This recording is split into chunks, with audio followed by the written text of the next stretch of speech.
So news coming out of Luthuli House this week, former Secretary General Ace Magashule has been expelled by the ANC's National Disciplinary Committee. This is not a surprise, not to him, not to the ANC or its members, nor us as observers. We've been watching the story unfolding, not in 2021, where he unilaterally tried to suspend the ANC's party president, Cyril Ramaphosa, told to apologize and refused. That's actually how he got here. I don't think the story started then. I think at Nasrec, when they were elected, with that mixed bag that came out from the ANC conference, that's kind of where this battle begins.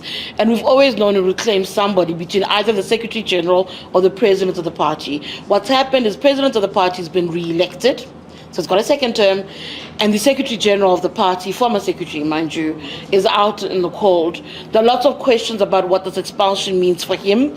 I think on a personal level, I've spoken to Ace Magashule, he kind of wants to fight it. He says he's ready to fight the new ANC. So there are question marks on our end as journalists as to what does the fight back actually look like. Is it via the courts again? Do you question every aspect of this process? Magashule has always maintained that the NDC is biased against him. Remember, they rejected the NDC last year, so he says they've now produced one that actually wasn't in favor of him, that is biased against him. Is that a case? Is there a case to be made in that regard? Is that worth his time? Is a question that I think many are also asking. So people in his inner circle are saying that they're currently weighing their options. But what I think makes things difficult for him, right, is that it's not just a political issue. Suddenly, the SIU, the Special Investigating Unit, is now investigating the bursaries that took place during his tenure as Premier of the Free State. If you've dealt with Ace Magashule, interviewed him, spoke to him, he will tell you about the bursaries. Hey, Turkey, hey, Cuba, hey. That's his thing.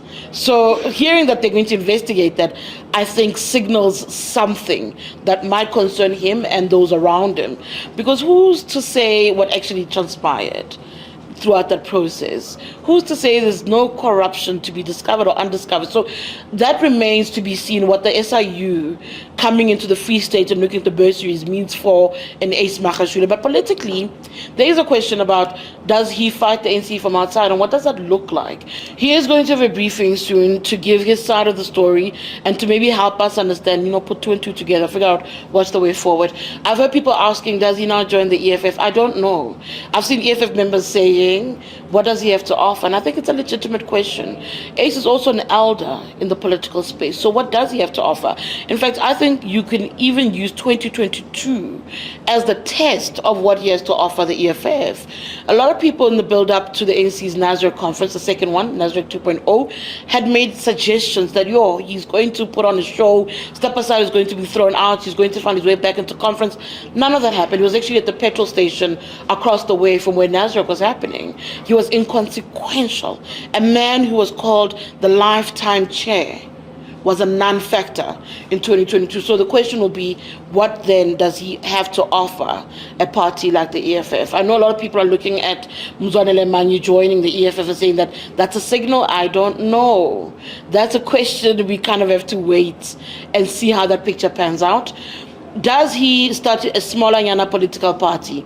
That's the question around ATM, and most importantly, Areta. Areta has Carl Niehaus at the heart and the center of it. Carl Niehaus is somebody that I think has been loyal and remains quite loyal to Ace Magashule. Do they go and pair up and take on the ANC? What does it also look like, right? Does this then maybe mean some of their allies in the ANC will join? I don't think so. I don't see about Tabile Dlamini is trying to become an ANC Women's League president once again, just suddenly jumping ship. In fact, speaking to her, I felt she was slightly more muted than what I've dealt with in the past. That she goes, ANC decisions are binding. I didn't expect it to say that, but she says, I think the ANC rushed into this decision, but we've seen Batabile be more hostile with decisions that the ANC has taken. So I thought that was quite telling, So I don't think that his allies will follow suit. Areta, what can Areta do in terms of taking numbers from the ANC? Hey, I also don't know.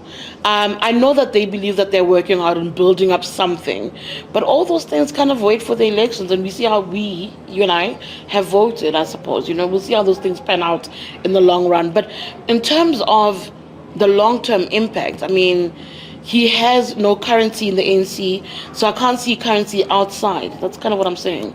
Here's a man who struggled with national politics, They were doyens, they were kings in their provinces, I keep saying. national politics dribbled him hard and fast, eh? So I don't see what the comeback is. He says this moment is not the end to his political career. I can't see how he resuscitates it. It's definitely on a lifeline. But let's wait and see.